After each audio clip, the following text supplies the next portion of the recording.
And that was it. Okay, good to see everyone. Hey, Linda! Thank you. I will be here the whole time. All right, so I'm Assembly Member Linda B. Rosenthal. I represent the Upper West Side and parts of Hell's Kitchen. I have been in the New York State Assembly for 11 years, and one of my first questionnaires that I filled out when I was running for election was presented by John Phillips. And he asked me, we had a great interview, but there were all these questions about animals, and it opened up this entire world to me. So I always say I owe John Phillips for getting me so involved in the quest for animal rights. I'd like to thank Allie, Christine, Sharon, and Dana, and John for coming together to form this much-needed organization. You know, when I first started doing bills on animals, people used to make fun of me. Now, my first animal-related bill was in 2006, and it allowed victims of domestic violence to get orders of protection for their animal companions.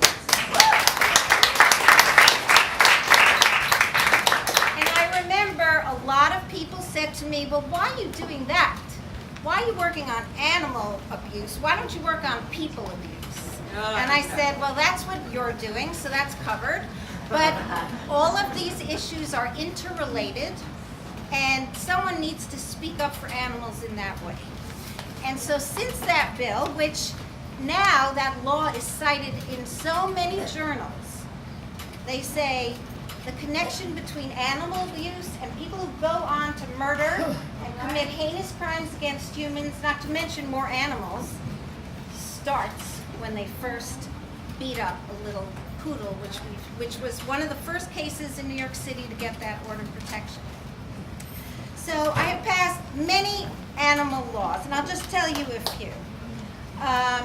Protect cosmetics companies from testing irritants on animals here in New York State. Cracking down on roadside zoos that exploit and mistreat big cats. That was called the tiger selfie. I don't know if you remember that, but the Post made a big joke of it, but it actually was important. The Beagle Freedom Law, which allows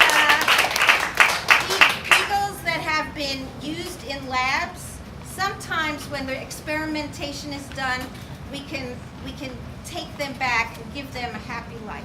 So now labs have to offer them.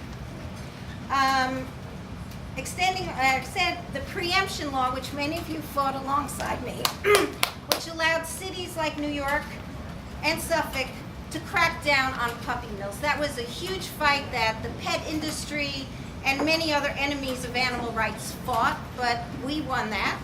And I see Brian Shapiro here from HSUS, and he's a solid partner with me, as is Eileen Jefferson from the Ethical Veterinarians. We are working together now on my bill to ban cat declawing. Yeah.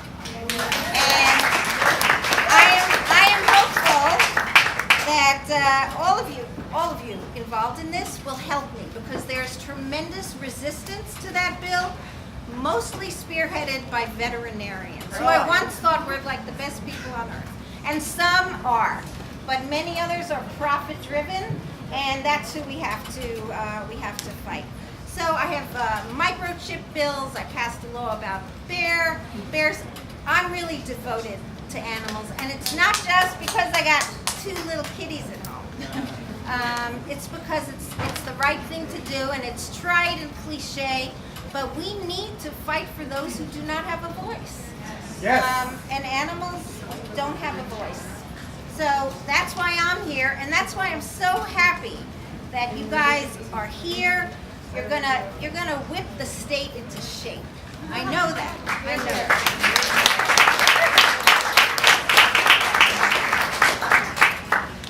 One bill that I'm also looking into is, since the Trump administration wiped out the USDA website. They've returned some of it, but not all of it. I'm working on something that New York State can take part in, so that we're alerted to every place that abuses animals, doesn't pass inspection, treats animals cruelly, so we know not to deal with those businesses.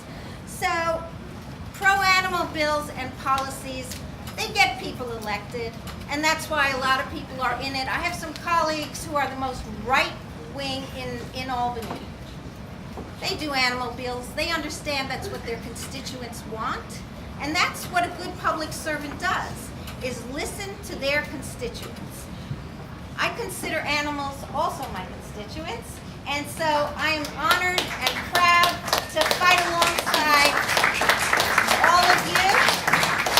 I see many friends here, and I'm just happy to be here, and I want to thank Mary and Peter for your endless love. Peter opened up his studio to me when I first ran, and we've been pals ever since, and he's done great. So thank you, all of you. I'd love to talk to all of you, so I'll be floating around drinking the vegan wine. Thank you.